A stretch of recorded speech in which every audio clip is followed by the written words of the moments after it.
Hi, everyone. It's Judge Jeanine. I just wanted to let you know here from the United States Attorney's Office in D.C. that an individual by the name of Nathalie Rose Jones is now in custody, charged with 2 federal crimes for knowingly and willfully threatening to take the life of the President of the United States. She did come from New York to Washington, D.C., and she has been threatening and calling for the removal of the president, and even worse, as she got to D.C., her threats were on Facebook and Instagram, and she continued to call the president a terrorist and was working to have him eliminated. When he says, oh, it's Liberation Day and all of these things, those are, ways of him saying, oh, it's white power. It's what I want to do. Those are racist remarks. His number one targets are cities that are led by Black mayors. That's right. His number one targets are cities that are sanctuary cities that, support immigration. She is now in custody. She will be prosecuted to the full extent of the law. Make no mistake about that. Well, the Democrats are in shambles. It's been 9 months since they lost the election, and they're still failing to develop a strong attack line. I love Chapter because they save seniors money. On average, $1,100, and all from a very simple and easy phone call. Chapter has a team of experts, non-biased professionals who work tirelessly, relentlessly to search through over 20,000 possibilities in Medicare coverage plans based on your specific needs. Seniors, open annual enrollment is coming up, and now is the time. Take advantage. Don't waste your money. And I love President Trump because he too works tirelessly, relentlessly. And for what reason? For what purpose? The benefit and the greater good of all of us, you and I. And that includes the other side. That includes the other parties. For which, granted, we heard at one point the rumblings and mentioning of the America Party, which I don't know if that's gone anywhere since, but we'll save that for another video.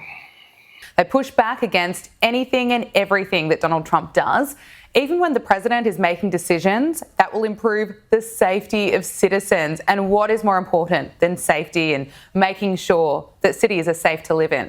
Democrats might want to think about that, because their latest pathetic attempt to fight back against Trump's crime crackdown in Washington, D.C. is embarrassing. D.C. is a city with one of the highest violent crime and homicide rates in America. Just this year, there have been 100 homicides, and we'll show you how much they seem to care about this in a moment. But here is Donald Trump earlier this week showing real leadership.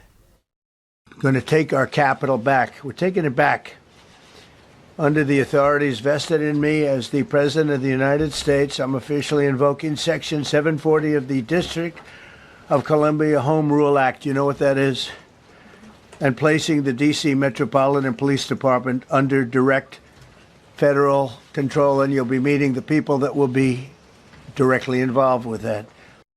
And if you need reminding of how the Democrats handled crime in D.C., well, here's Joe Biden's White House press secretary, Karine Jean-Pierre, back in 2023, announcing that the Democrats backed a law to reduce the penalties for crimes such as murder.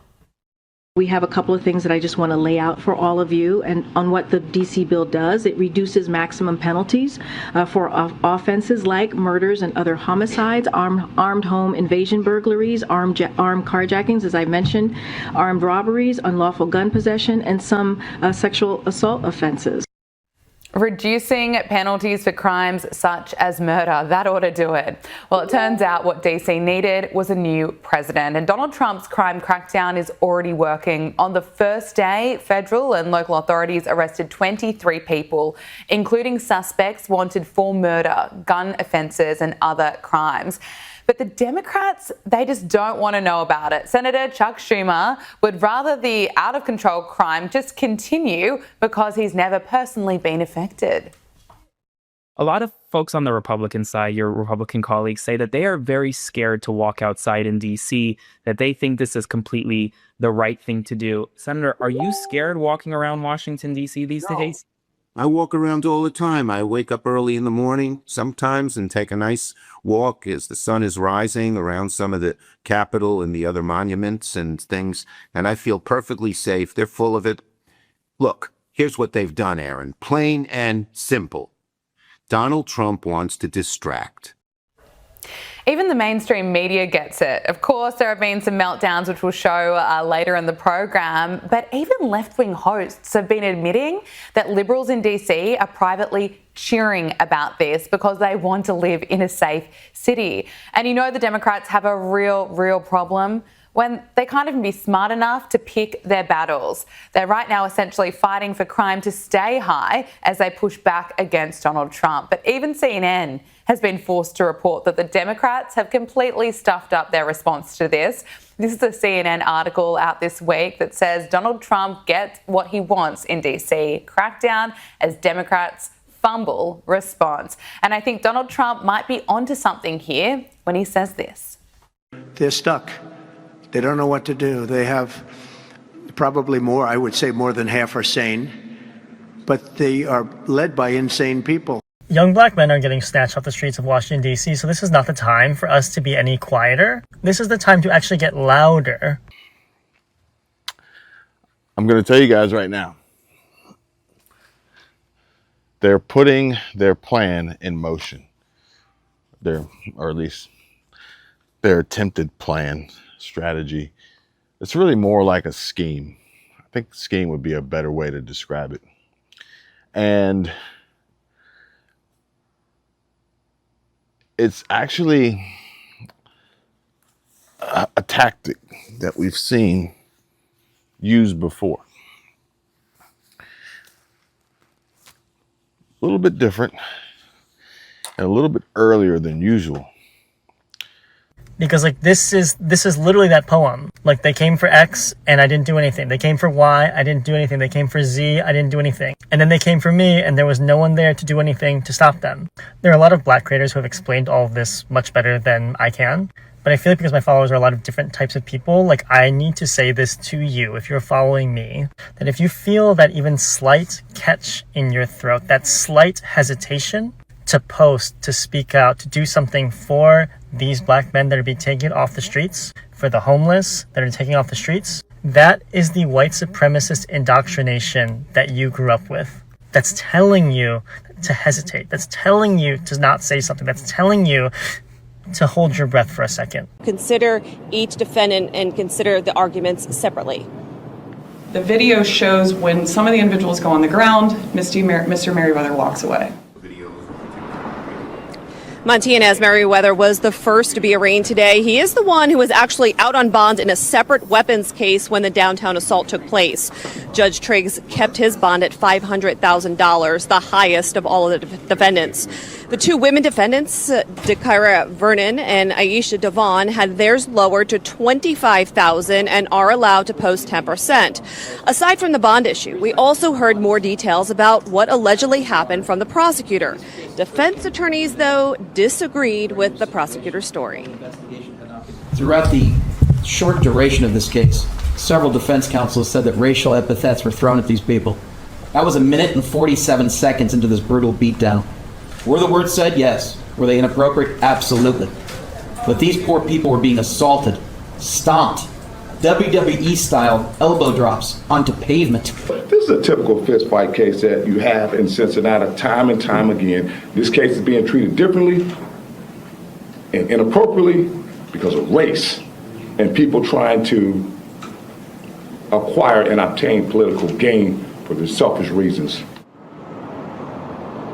Now, prosecutors also addressed that slap today, the slap that everyone is talking about, the one where you see the white guy slapping one of the defendants, Jermaine Matthews. And the prosecutor said that actually happened 47 seconds into the assault. The prosecutor said it happened after one of the victims was assaulted. Reporting live downtown, Karen Johnson, WLWT News 5. Yeah, I think It's for me in kindergarten, where the kindergarten teacher just would not let the one black kid in our class move up the alphabet letter. It didn't matter if he got the letter right, she misheard it. In first grade, where he was the only person that our first grade teacher would just scream at with her entire being, it's being told your whole life in this white supremacist infrastructure, which by proxy, which means through this instrument, capitalism thrives, because capitalism in the end is the actual consumption of one's body and existence. Capitalism demands the enslavement of other people. Like, capitalism is the reason why slave trade bloomed, came into existence. And so fighting against white supremacy means fighting against capitalism and speaking loudly for all of these people. The use of these psyops, this push through social media, which ironically, it's really up to Trump to get a deal done with TikTok. It's really up to Trump to allow these extensions to continue on. And without TikTok, I think that it would be extremely difficult for the left to try to push their message and their propaganda, their lies. Without TikTok, it wouldn't make its way to X. It wouldn't be created and posted on X to then be spread and,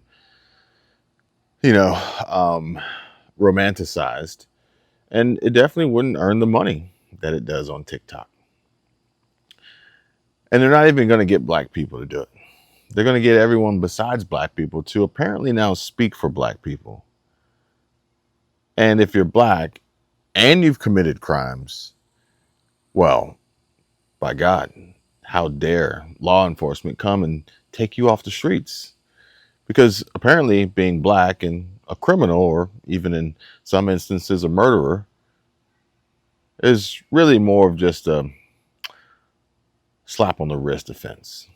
I mean, the Biden administration specifically called for a reduction in maximum penalties for crimes such as murder. Who ever thought that that would be a good idea? Like, explain the logic. Like I said, I like Trump because he's working hard for us. He's working hard for America. He's working hard for peace in this country and around the world, for that matter. Granted, there are some folks out there who want to undercut and undermine this and, prevent this from happening at all costs. And even to the point where it's not even a matter of President Trump is doing great things for all people. It's the Democrats are really upset that they lost. They're really upset that Trump is winning. Republicans, GOP are winning, and they just want to see us lose. And so the only way for that to happen would be to do the opposite of what Trump is doing. Not even saying to themselves, well, maybe our campaign strategy should be do what Trump is doing and do it 10 times better. They're not. They're trying to block. They're trying to prevent. They're trying to reverse. This has nothing to do with actual votes. It has nothing to do with true election integrity, for which President Trump is continuously fighting for to keep alive by now the latest updates to mail-in ballots, by the way. Mail-in ballots are corrupt. Mail-in ballots, you can never have a real democracy with mail-in ballots. And we, as a Republican Party, are going to do everything possible that we get rid of mail-in ballots. We're going to start with an executive order that's being written right now by the best lawyers in the country. to end mail-in ballots because they're corrupt. And you know that we're the only country in the world, I believe, I may be wrong, but just about the only country in the world that uses them because of what's happened. Massive fraud all over the place. The other thing we want changed are the machines. For all of the money they spend, it's approximately 10 times more expensive than paper ballots. And paper ballots are very sophisticated with the watermark paper and everything else. We would get secure elections. We'd get much faster results. The machines, I mean, they say we're going to have the results in 2 weeks. With paper ballots, you have the results that night. Most people, but most people, many countries use paper ballots. It's the most secure form. So between paper ballots, very, very important, paper ballots, and I think maybe even more important, the mail-in voting. We're going to end mail-in voting. It's a fraud. If you have mail-in vote, even Jimmy Carter with this commission, they set it up. He said the one thing about mail-in voting, you will never have an honest election if you have mail-in. And it's time that the Republicans get tough and stop it because the Democrats want it. It's the only way they can get elected. Because with men and women's sports and with transgender for everybody and open borders and all of the horrible things, and now the new thing is they love crime. They're fighting me on the fact that I've made Washington, D.C. safe. We're not going to get mugged, beaten up, or killed like all the people you've been watching get so badly hurt. I'm glad, I hate to take your time in this, but I'm glad you asked me that question. Sorry. We're going to stop mail-in ballots because it's corrupt. You know, when you go to a voting booth and you do it the right way and you go to a state that runs it properly, you go in, they even ask me, they asked me for my license plate, for identity. I said, I don't know if I have it. They said, sir, you have to have it. I was very impressed, actually. But it's very hard to cheat with mail-in voting. As you know what happens in California, it's so corrupt, where some people get 5, 6, 7 ballots delivered to them. Now, we got to stop mail-in voting, and the Republicans have to lead the charge. The Democrats want it because they have horrible policy. If you have mail-in voting, you're not going to have many Democrats get elected. That's bigger than anything having to do with redistricting, believe me. And the Republicans have to get smart. We're not going to have a country. I said for a long time at rallies, you need borders and you need free and fair elections. This isn't about that to them. It's about destruction. It's about chaos. It's about greed. It's about corruption. It's about everything anti-Trump. Trump haters. And don't think that the financial incentive, whether CCP or not, isn't going to entice some of the folks over on TikTok to sit in the front seat of their car, dimly lit or not, and tell you that your white supremacy training is kicking in and attempt to stand up and defend and, dare I say, speak for black people. Like, I got to tell you guys, I don't care what color you are. If you're a criminal, you're a criminal. That's it. If you commit crimes, and you ultimately should be punished to the fullest extent of the law. That's all there is to it. We're going to talk more about this, and we're going to talk more about the future of social media and content and TikTok and shorts and reels and where the money's coming from. For instance, I put up a video today.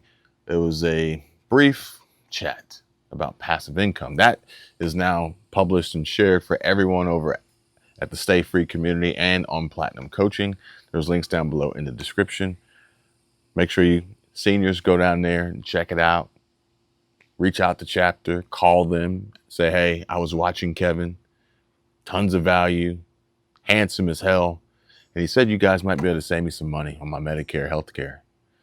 Give them a call, give them a chat, come back, let me know what they said, and share the word, spread it with anyone you know, friends, family, co-workers, technically, maybe, because there's still a caveat depending on if you're working or not, if you need Medicare or not, and if you are required to have Medicare and you don't, then there's a lifetime penalty associated with not having it. Look, folks, I'm looking out for you guys. I want to see everybody win and everybody succeed and everybody happy and America made as great as it can possibly be made again. If you want to talk further, you know where to reach me. I think now more than ever, it's extremely important, vital, critical that you have somebody that you trust on your side and in your corner, telling you what's happening, what to expect, breaking it down, differentiating, separating the truth from the lies. And we've built a community of folks, like-minded folks who have similar interests, common interests. And I look forward to seeing you guys over there.